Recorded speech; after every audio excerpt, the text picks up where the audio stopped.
Now, there's a lot of franchises in the world that either have gotten games previously and they've not been great, or have gotten games that a couple of them are great. Like, okay, let's be real. The game I'm talking about is Predator. There's Predator Hunting Grounds at the moment, which has just come out recently for PlayStation and PC, and it is another asymmetrical multiplayer game, which seems to be one of those flavors of the. I don't want to say flavors of the month because it's not really flavor of the month, but it's flavor of the current climate, flavor du jour, if you will. And basically, it sees you playing either as the Predator or as four operatives who are completing a mission around this like small area, and the Predator is there to try and obviously kill you and claim the trophies of your skull. So it's exactly kind of what everyone's always wanted out of a Predator game. The problem with these games, and as we've seen with stuff like Friday the 13th, is the licensed titles tend to have a lot more restrictions on what they can and can't do. So sometimes they tend to be lackluster games being carried by a license. Now, Predator's had some great games in the past. I still swear that the 2010 AVP game was decent, but obviously AVP 1 and 2 in the old PC days were great games as well. So there's precedent for good Alien games, good Predator games. But this one isn't good. It's just okay. And I think the biggest problem that it faces is mainly one of balance. The game itself, when you're playing as an operative, it can be a bit boring. Especially, I played a lot of the beta, and now I've played a fair bit of the game that's released, and they've tweaked it a little bit. But the missions feel a bit boring. It's basic AI. They're very simple. They run at you, but they now actually do damage. Now they actually present something of a threat. Whereas in the I find from the beta, that wasn't the problem. The biggest problem still for the balance is when you're playing as Predator. If there are four people and they literally stay as a group and they keep kind of a 5 meter gap between each other, like if they socially distance appropriately, you can't beat them. Like none of your blasts will kill them well enough. You won't be able to do enough damage to either down them or even to like murder them properly.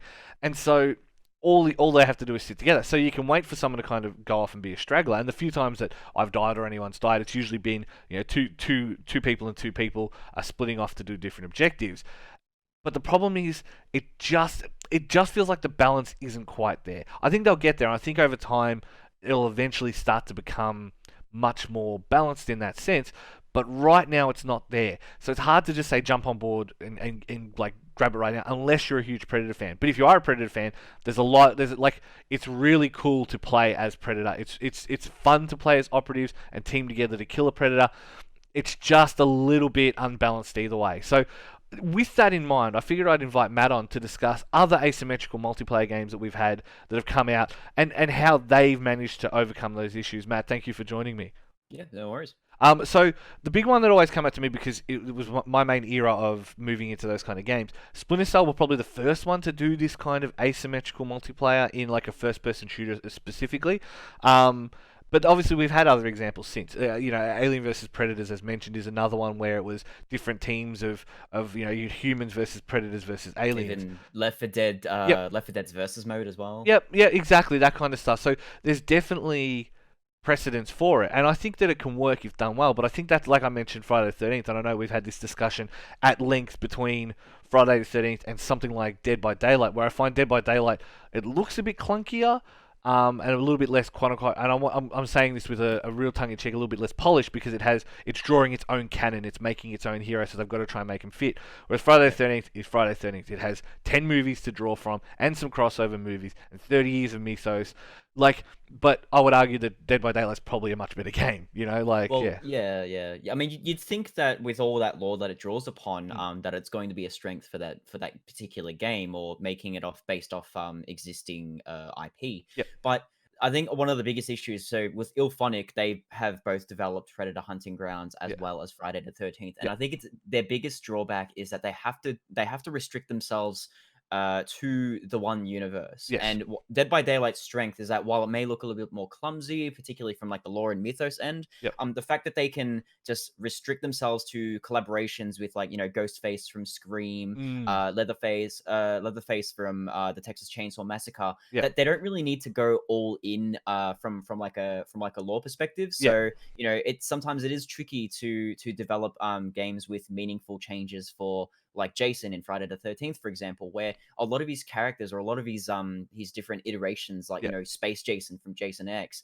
they don't really kind of they don't really differentiate from each other when you really think that they should. Like they have no right to play the same. Yes, correct, and that is probably the big thing that gets to me with it is Dead by Daylight reminds me a lot of how fighting games do collaborations. It's like, here is this character that you know and love from King of Fighters or whatever, playing in our engine, but they're still familiar, but they play our way. Like, this is our world, we control how this world works, Yeah. and this is how they fit into that. Whereas, like you say, with Predator, you can't create your own canon. You can't suddenly introduce a weapon and go, oh, by the way, in our Predator, they have this ability or they have that ability, which would help balance it. It has to be, well, you've seen a spear in this movie, and you've seen a bow and arrow in this movie, and you've seen a club in this movie, and we have to stick with these things. There's certain rules that have to go across.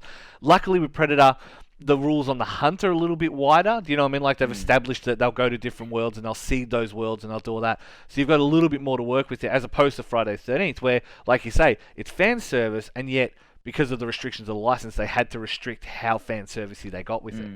And in your review, you mentioned a really good point about balance too. Yeah. And when it comes to these asymmetrical multiplayer games, there's certain aspects of the killer as well as the survivors that really need to be. So obviously, they're not going to be the same. I mean, that's the Mm. whole definition of being asymmetrical.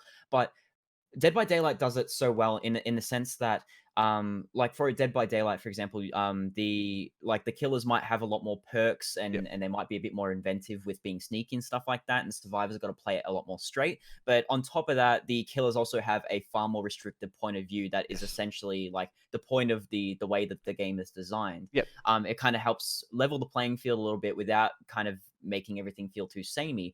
With a game like Friday the 13th, on the other hand, though, the survivors don't actually feel like they have any chance. Yes. And Jason feels perhaps a little too powerful Yep. for a game that really should be striking a good balance. Otherwise, you're not going to get as many people playing. There's also going to be a massive imbalance of people choosing killer and survivor. I know right at the moment, I mean, Predator Hunting Grounds has only been out for what 2-3 weeks or Yep. so, and there's still more people wanting to play as Predator than the actual the what's it called, the survivors. So Yes. And it's the like funny the part of that is you mentioned the way that Friday the 13th. The problem with them is that the survivors are probably a little bit too weak. If anything, mm, in Predator, the survivors are a little bit too strong. And I think that's the funny part for me, is that they've got one side and the other, and they've gone either way on it. That's why I still think there's legs in it. As long as the Predator license doesn't get pulled from them by Disney, I think it's in a good place. But yeah, it's just that weird, like, it's in that weird space where they just can't find that happy medium, and it's really hard. I mean, yeah, Evolve died doing that.